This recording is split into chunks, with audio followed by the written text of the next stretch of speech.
So, what could a giant blizzard on the East Coast possibly have in common with political drama in Washington and a war in Europe? Well, it turns out a whole lot more than you'd think. Today, we're going to connect the dots between these huge, seemingly separate news stories, and you'll see this powerful cycle of action and reaction that's really shaping everything. All right, let's get into it. Let's start with a number that just makes you go, wow, 40 million. That's how many people right now are under winter alerts along the U.S. East Coast. This is nature taking action with a massive nor'easter, and the scale is it's staggering. And look, this is not your average snow day. We are talking full-on blizzard warnings for huge places like New York City, with maybe 1.5 feet of snow coming down. The snowfall could hit 2 inches an hour. Combine that with wind gusts up to 60 miles per hour, you're looking at power outages and some serious coastal flooding. This is the initial action, a pure force of nature that demands a huge, immediate response. And here's that response. The reaction from officials is exactly as clear and as urgent as you'd expect.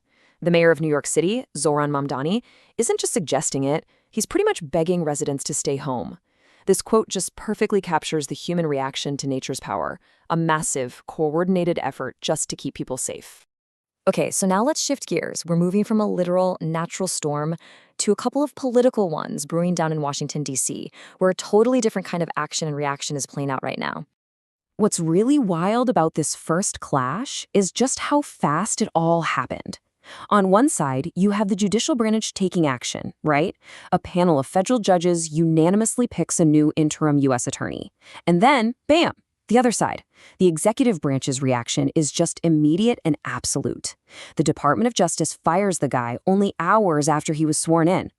And they were not subtle about it. You can just feel the tension in this statement from the Deputy Attorney General, Todd Blanche. He did not mince words. I mean, this wasn't just a firing. It was a loud and public declaration about who has the authority, a really raw, direct reaction to what the judges did. But here's the thing. This isn't some isolated incident. Nope. It's actually part of a much bigger tug of war over the separation of powers. This kind of showdown is becoming more and more common because it gets at a really fundamental question. Where does the power of the courts end, and where does the power of the president begin? It's a fight over who gets the final say. And the power struggles in Washington don't stop there. Here we go again, another perfect action-reaction pair. The action, the Supreme Court says no, striking down the administration's use of a specific law for big global tariffs.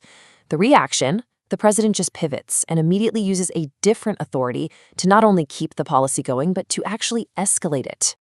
And this number, 15%, is the direct result of that reaction. So after the Supreme Court blocked him, the president didn't back down. Instead, he announced the tariff was going up from 10% to a brand new, higher level of 15%.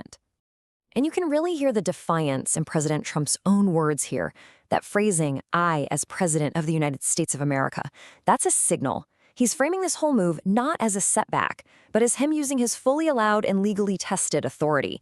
It's a direct message. Despite what the court just did, his agenda is pushing forward. So let's see how this same dynamic plays out on the global stage. We're now turning to the war in Ukraine, which is another incredibly intense arena where pretty much every single action is met with a calculated and often very forceful reaction. The action here is a massive aerial assault by Russia. Get a load of these numbers from a single day's attack. We're talking more than 120 drones, on top of cruise missiles and guided bombs, all launched at Ukraine. It gives you a sense of the incredible scale of the offense that Ukraine's air defenses have to react to every single day. But air defenses can't stop everything. And this is the devastating real-world cost of that action. You see civilian casualties, damaged homes, industrial sites being targeted. These attacks are designed to disrupt everyday life, to tear apart infrastructure, and to just create this ripple of instability across the entire country. So how does Ukraine react beyond just their immediate military defense? Well, with this number, 225, and this isn't a military number. It's the number of ship captains who are being targeted by a brand new wave of Ukrainian economic sanctions. This is their counteraction, fought on a totally different front. So what even is this shadow fleet? Okay, think of it like this. It's a fleet of vessels that Russia uses to get around international sanctions on its oil. The very oil that's funding the war.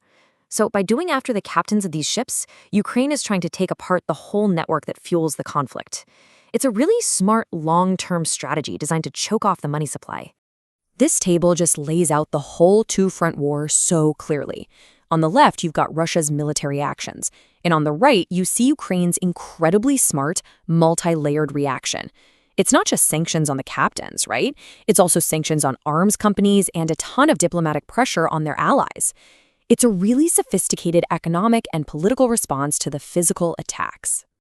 And this quote from a Ukrainian presidential advisor just sums up the whole strategy. The goal of the reaction is simple and it's strategic. Make it impossible for Russia to fund its own war. It's all about cutting off the money right at the source. All right, so we've gone from blizzards to court battles to actual battlefields. What's the big picture here? Let's bring it all together and see what this single day of news is really telling us about our world. When you lay it out like this, the pattern is it's undeniable. Nature's action triggers a public safety reaction. A judicial action triggers an executive pushback. A Supreme Court ruling triggers presidential defiance. And a military assault triggers an economic counterassault. Every single event we looked at today was a link in a chain, a direct response to the move that came right before it. And that leaves us with one final, pretty big question to think about. In a world where every major event seems to be a reaction to something else, is anyone really in control? Or are we all just caught in this endless, powerful cycle of push and pull? It's something to chew on. Thanks for joining us.